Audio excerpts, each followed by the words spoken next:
Jai Hare Krishna. So we're continuing Beyond Birth and Death by His Divine Grace, Srila A.C. Bhaktivedanta Swami Prabhupada, page number 28. It should not be considered that one merges into the Brahma Jyoti in the sense of becoming one with it. The individuality of the spiritual spark is retained, but because the impersonalist does not want to take a personal form, he is found as a spiritual spark in that effulgence.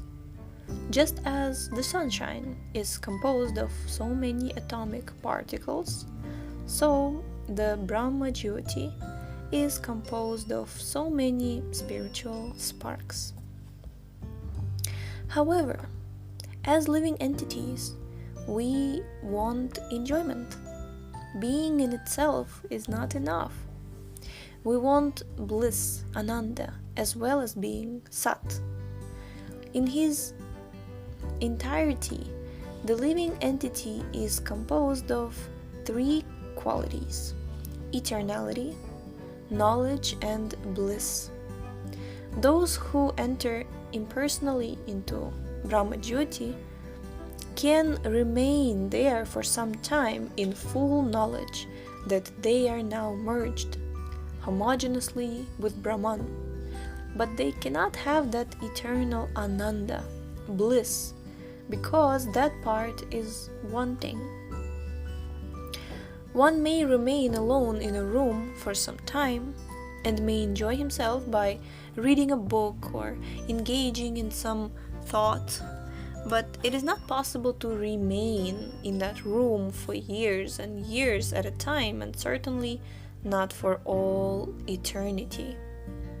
Therefore, for one who merges impersonally into the existence of the Supreme, there is every chance of falling down again into the material world in order to acquire some association.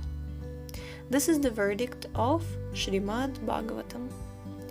Astronauts may travel thousands and thousands of miles, but if they do not find rest on some planet, they have to return again to Earth. In any case, rest is required. In the impersonal form, rest is uncertain.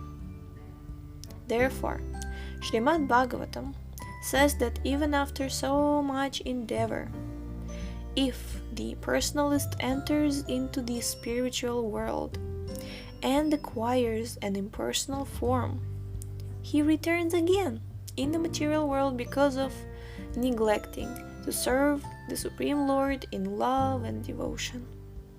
As long as we are here on earth, we must learn to practice, to love and serve Krishna, the Supreme Lord. If we learn this, we can enter into those spiritual planets. The impersonalist's position in the spiritual world is non-permanent, for out of loneliness he will attempt to acquire some association. Because he does not associate personally with the Lord, he has to return again to the world and associate with conditioned living entities there. It is of utmost importance, therefore, that we know the nature of our constitutional position. We want eternity, complete knowledge, and pleasure also. When we are left alone for a long time, we cannot have pleasure. We accept the pleasure given by the material world. In Krishna consciousness, real pleasure is enjoyed. In the material world, it is generally accepted that the highest pleasure is sex. This is a perverted reflection of the pleasure in the spiritual world, the pleasure of associating with Krishna. But we should not think that pleasure that we should not think that pleasure there is like the pleasure in the material world. No, it is different. But unless sex life is there in the spiritual world, it cannot be reflected here. Here it is simply a perverted reflection, but the actual life is there in Krishna, who is full of all pleasure. Therefore, the best process is to train ourselves now so that at the time of death we may transfer ourselves to the spiritual universe, to Krishna Loka, and there associate with Krishna. In Brahma Samhita, Shri Krishna and his abode are described thus: Chintamani prakara sadma sukalpa vriksha laksha vriteshu surabhirabi palayantam Lakshmi sahasrashata sambrama sevyamanam Govindam adi purusham tamaham bhajami. Quote, I worship Govinda, the primeval Lord, the first progenitor, who is tending the cows, fulfilling all desire, in abodes built with spiritual gems, surrounded by millions of wish-fulfilling trees, always served with great reverence and affection by hundreds and thousands of Lakshmis or Gopis. Brahma Samhita 5.29. This is a description of Krishna Loka. The houses are made of what is called touchstone. Whatever touchstone touches immediately turns into gold. The trees are wish-fulfilling trees or desire trees, for one can receive from them whatever he wishes. In this world we can get mangoes from mango trees and apples from apple tree, but there from any tree one can get whatever he desires. Similarly, the cows are called surabhi, and they yield an endless supply of milk. These are descriptions of the spiritual planets found in Vedic literatures, Vedic scriptures. In this material world, we have become acclimatized to birth, death, and all sorts of suffering. Material scientists have discovered many facilities for sense enjoyment and destruction, but they have discovered no solution to the problems of old age, disease, and death. They cannot make any machine that will check death, old age, or disease. We can manufacture something that will accelerate death, but nothing that will stop death. Those who are intelligent, however, are not concerned with the fourfold miseries of material life, but with elevation to the spiritual planets. One who is continuously in trance, nitya yuktasya yoginah, does not divert his attention to anything else. He is always situated in trance. His mind is always filled with the thought of Krishna without deviation. Ananya cheta satatam. Satatam means to anywhere and anytime. Satatam refers to anywhere and anytime.